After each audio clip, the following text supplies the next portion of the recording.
Major general Sikandar Mirza Pakistan کے آخری governor general اور پہلے صدر تھے۔ یہ 1955 میں گورنر جنرل بنے، 1956 کا آئین بنایا، حلف اٹھایا اور ملک کے پہلے صدر بن گئے۔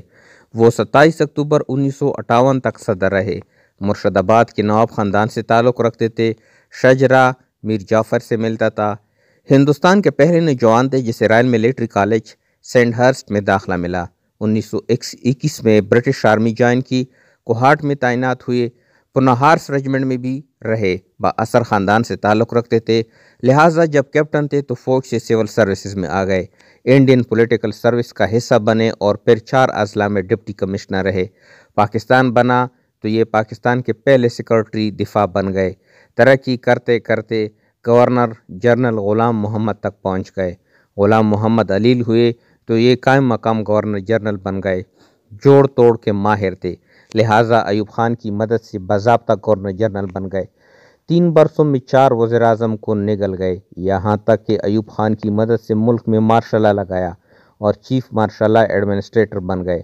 لیکن پھر commander in chief general Ayub Khan نے 27 اکتوبر 1958 کو اقتدار پر قبضہ کر لیا۔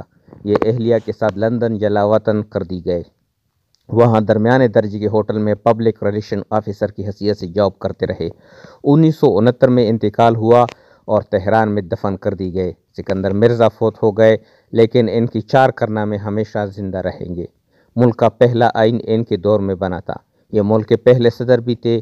ملک میں مارشل لا کی بنیاد بھی انہوں نے رکھی اور ملک کی تاریخ کے پہلے سربراہ تھے جس نے خود کو میجر جنرل کے عہدے پر ترقی دی تھی۔ یہ واقعہ نئی نسل کی یقیناً حیران کن ہوگا، لیکن بہرحال ہماری تاریخ کا حصہ ہے۔ واقعہ کچھ یوں تھا، سکندر مرزا جب گورنر جنرل بنے تو ان کے فوجی دور کے ساتھی ترقی کرتے کرتے میجر جنرل ہو چکے تھے۔ گورنر جنرل کو برا لگتا تھا، لہٰذا انہوں نے ایک صبح سرکاری حکم جاری کر کے خود کو میجر جنرل ڈکلیئر کر دیا۔ یہ ملک کی تاریخ کے پہلے میجر جنرل ہے جن کے ساتھ آج بھی ریٹائر کا لفظ نہیں لکھا جاتا۔ کیونکہ یہ ریٹائر نہیں ہوئے تھے، لہٰذا یہ آج انتقال کے 52 برس بعد بھی میجر جنرل ہے۔ آپ کو یہ واقعہ لطیفہ محسوس ہوگا، لیکن ہماری 75 برس کی تاریخ ایسے درجنوں لطیفوں سے لباب ہے۔ مثلاً ذوالفقار علی بھٹو ملک کے واحد سویلین مارشل لا ایڈمنسٹریٹر تھے۔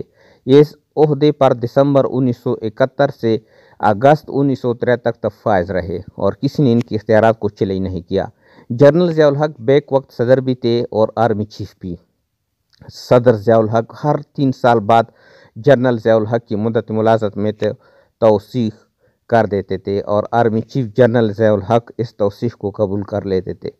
یہ ایک ہی فائل اور ایک ہی کاغذ پر 2 دستخط ہوتے تھے اور دونوں دستخطوں کے نیچے ضیاء الحق لکھا جاتا تھا۔ تاہم یہ صورتحال اس وقت زیادہ دلچسپ ہو جاتی جب آرمی چیف کا باس سیکرٹری دفاع آرمی چیف کی ملازمت میں توثیق کی سمری بنا کر اپنے باس صدر ضیاء الحق کو بھجواتا تھا اور سپریم کمانڈر صدر ضیاء الحق اپنے ماتحت سیکرٹری کی سمری کی منظوری دیتا تھا۔ سیکرٹری جنرل ضیاء الحق کا آرڈر جاری کرتا تھا اور ان تینوں کا ماتحت جنرل ضیاء الحق توثیق کو قبول کر لیتا تھا۔ جنرل پرویز مشرف کا دور آیا تو اس تردد سے بھی بالا تر نکلے۔ وہ خود ہی صدر بن گئے اور خود ہی آرمی چیف۔ یہ دونوں عہدے ان کے پاس اس وقت تک رہے جب تک انہوں نے یہ کرسیاں چھوڑنے کا فیصلہ نہیں کیا۔ یہ بہرحال ماضی کے قصے ہیں۔ ہمارے موجودہ وزیر اعظم عمران خان ان لطیفوں کو اب نیکسٹ لیول پر لے گئے ہیں۔ ماضی اب چھوٹا لطیفہ محسوس ہوتا ہے۔ مثلاً ہم ان کی منہ سے معاشی ترقی کے دعوے سن کر تک چکے ہیں۔ حکومت روز دعویٰ کرتی ہے لارج اسکیل مینوفیکچر نے ہزاروں ارب کما لیے۔ حکومت نے زرعی شعبوں میں 1400 ارب روپے ڈال دیے۔ تجارتی خسارہ کم ہو گیا، گاڑیوں اور موٹر سائیکلوں کی پیداوار بڑھ گئی، زر مبادلہ کے ذخائر تاریخی سطح پر پہنچ گئے اور تارکین وطن نے ملک میں ڈالروں کے انبار لگا دیے، وغیرہ وغیرہ۔ لیکن جب کارکردگی کی سند دینے کا وقت آیا تو وزیر خزانہ شوکت ترین کا نام بری کارکردگی یا ناکام وزراء کی فہرست میں آ گیا۔ وزیر اعظم آج بھی 27 فروری 2019 کو بھارت کے 2 جنگی طیارے گرانے اور بھارتی پائلٹ ابھینندن کی رفتاری کا کریڈٹ لیتے ہیں، لیکن یہ وزیر دفاع پرویز خٹک کی کارکردگی سے مطمئن نہیں ہے۔ حکومت خارجی کامیابیوں کا ڈنڈورا بھی مسلسل پیٹ رہی ہے، لیکن وزیر خارجہ بھی ٹاپ 10 وزراء میں شامل نہیں ہے۔ حکومت کا صرف ایک ہی وکیل ہے اور اس کا نام ہے فواد چودھری۔ یہ آج کل وزیر اعظم کے قریبی ساتھیوں میں بھی شامل ہے۔ یہ مسلسل 3.5 سال سے ہارے ہوئے مقدمے لڑ رہے ہیں، مگر وزیر اعظم ان کی کارکردگی سے بھی مطمئن نہیں ہے۔ فروغ نسیم وزیر قانون ہے۔ یہ ہر مشکل وقت میں حکومت کی سپورٹ میں سامنے آئے۔ آرمی چیف کی ایکسٹینشن ہو یا جسٹس قاضی فائز عیسیٰ کے خلاف ریفرنس کا مسئلہ ہو، میدان میں صرف ایک شخص نظر آئے اور وہ تھا بیرسٹر فروغ نسیم، مگر وزیر اعظم ان سے بھی مطمئن نہیں۔ ملک میں اس وقت 3 بڑے ڈیم بن رہے، لیکن آبی وسائل کے وفاقی وزیر مونس الہی ناکام وزراء کی فہرست میں 8ویں نمبر پر ہے۔ کشمیر حکومت کا ٹاپ ایجنڈا ہے، لیکن وزیر امور کشمیر علی امین گنڈاپور ناکام وزراء کی فہرست میں بھی 9ویں نمبر پر ہے، اور ملک کی معیشت ترقی کر رہی ہے، مگر وفاقی وزراء برائے معاشی امور عمر ایوب ناکام وزراء کی لسٹ میں 11ویں نمبر پر ہے، جبکہ دوسری طرف ملک میں کوئی نئی موٹر وے نہیں بنی۔ نواز شریف دور کے منصوبے بھی ذلیل و خوار ہو کر مکمل ہو رہے ہیں اور دوڑتا ہوا اسی سی پیک تک کر بیٹھ چکا ہے، لیکن مراد سعید کارکردگی میں پہلے نمبر پر ہے۔ یہ ملک کی تاریخ کے پہلے ٹاپر ہیں جن کی کامیابی پر ان کے اپنی ساتھی وزراء بھی ہنس کر منہ نیچے کر لیتے ہیں۔ اسد عمر کو وزیر اعظم نے ٹویٹ کر کے وزارت خزانہ سے ہٹایا تھا، لیکن یہ دوسرے نمبر پر ہیں۔ ثانیہ نشتر نے بہرحال کام کیا، پورے ملک ان کی تعریف کرتا ہے۔ شفقت محمود پورے ملک میں ایک سلیبس نافذ کرنے میں مکمل طور پر ناکام رہے، لیکن یہ 4تھے نمبر پر ہیں۔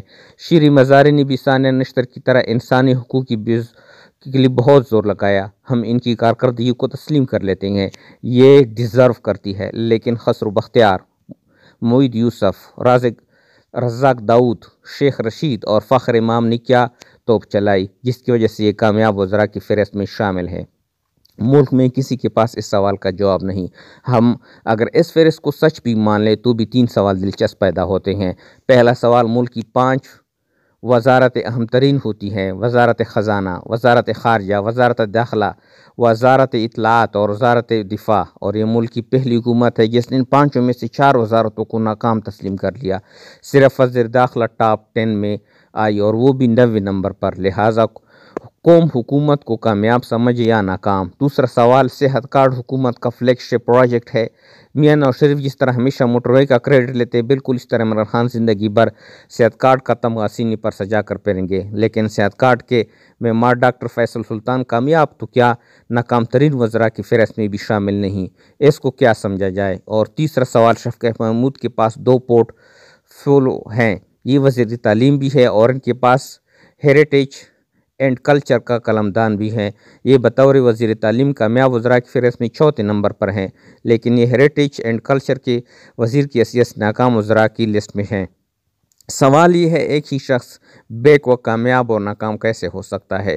دوسری طرف عمران خان ہوتے اسٹیبلشمنٹ ڈویژن کے وزیر بھی ہیں اور یہ وزارت ناکام وزارتوں کی فہرست میں 6 نمبر پر ہیں۔ لہٰذا کیا ہم وزیر اعظم کو بطور وزیر ناکام سمجھے؟ ہم اگر وزراء کے ایوارڈز کو ملک کی 75 سالہ تاریخ میں رکھ کر دیکھیں تو ہمیں یہ ماننا ہوگا یہ واقعہ بھی سکندر مرزا کی بطور میجر جنرل ترقی اور صدر ضیاء الحق کی طرف سے جنرل ضیاء الحق کی ملازمت میں توثیق ملتا جلتا ہے، اور یہ واقعہ ثابت کرتا ہے عمران خان بھی اس مائنڈ سیٹ تک پہنچ چکے ہیں جس میں کسی بھی وقت کچھ بھی کر سکتے ہیں، حتیٰ کہ یہ خود کو فیلڈ مارشل بھی ڈکلیئر کر سکتے ہیں، اور اگر یہ واقعہ ہو گیا تو اس کی تعریف سب سے پہلے شہباز گل کریں گے۔ یہ کہیں گے عمران خان دنیا کے پہلے فیلڈ مارشل کپتان ہے اور یہ عہدہ میاں نواز شریف کو لندن سے گھسیٹ کر لانے کے لیے ضروری تھا، لیکن میں اس کے باوجود دعوے سے کہہ سکتا ہوں شہباز گل کا نام اس جرأت اور بہادری کے بعد بھی کامیاب وزراء کی فہرست میں نہیں آئے گا۔ کیونکہ یہ بھی دوسرے وزراء کی طرح شاہراہ عام کو شاہراہ خاص میں تبدیل کرنے کی صلاحیت سے محروم ہے۔ یہ سب کچھ ہونے کے باوجود مراد سعید نہیں ہے۔